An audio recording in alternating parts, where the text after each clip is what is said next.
Assalamualaikum warahmatullahi wabarakatuh. Perkenalkan, nama saya Danis Pranay Putra Kamal dari kelas 12 Teknik 2. Di sini saya akan menjelaskan faktor-faktor jatuhnya pemerintahan pada masa Orde Baru. Tugas ini dibuat untuk melengkapi tugas pelajaran sejarah yang diberikan oleh Pak Iman.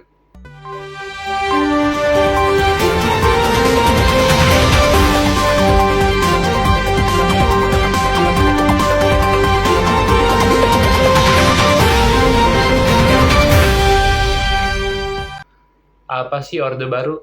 Orde Baru atau Orba adalah sebutan bagi masa pemerintahan Presiden kedua Indonesia, yaitu Soeharto, yang menggantikan masa pemerintahan Orde Lama Presiden sebelumnya, yaitu Soekarno. Lahirnya Orde Baru diawali dengan dikeluarkannya Surat Perintah 11 Maret 1966 atau Super Semar. Orde Baru berlangsung selama 32 tahun, dari 1966 hingga 1998. Pada awalnya, Orde Baru bertujuan untuk membangun stabilitas politik dan pertumbuhan ekonomi. Namun, dalam perkembangannya, pemerintahan ini malah menjadi otoriter, korup, dan sering terjadi pelanggaran hak asasi manusia.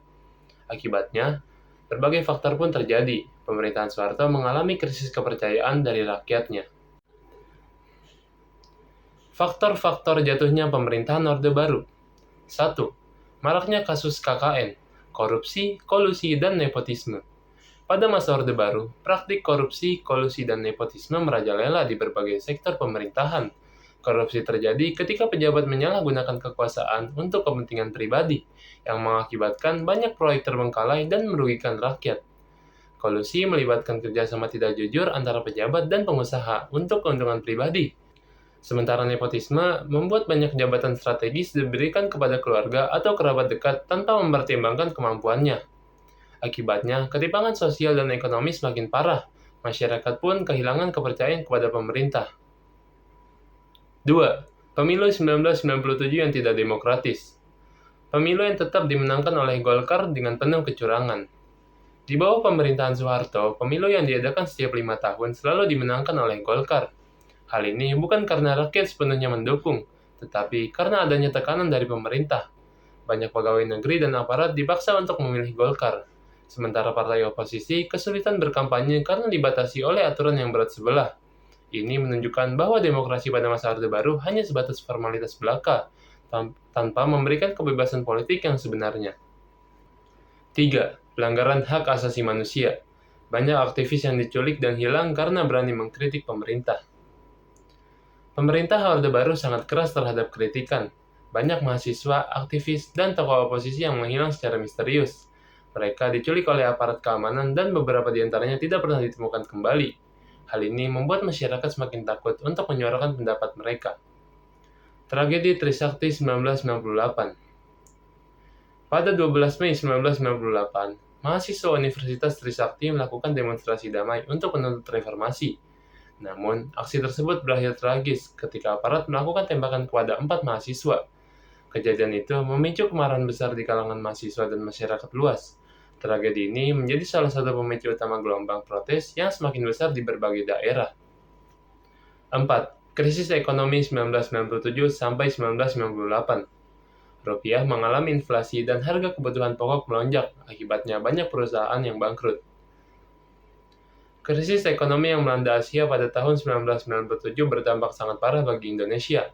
Nilai tukar rupiah terhadap dolar Amerika Serikat turun drastis, dari sekitar Rp2.000 per dolar menjadi lebih dari Rp16.000 per dolar.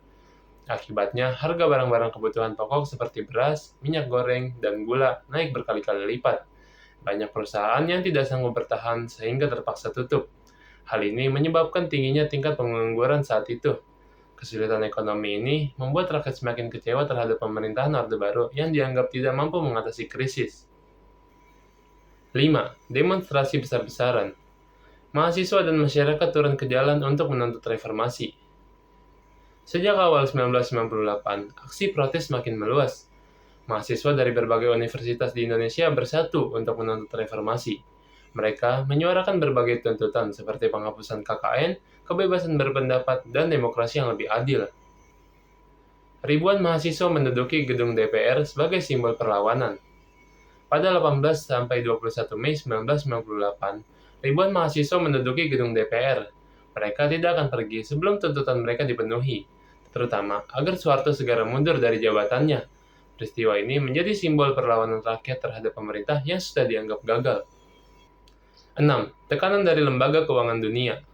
IMF dan Bank Dunia menghentikan bantuannya karena pemerintah gagal mengatasi krisis ekonomi.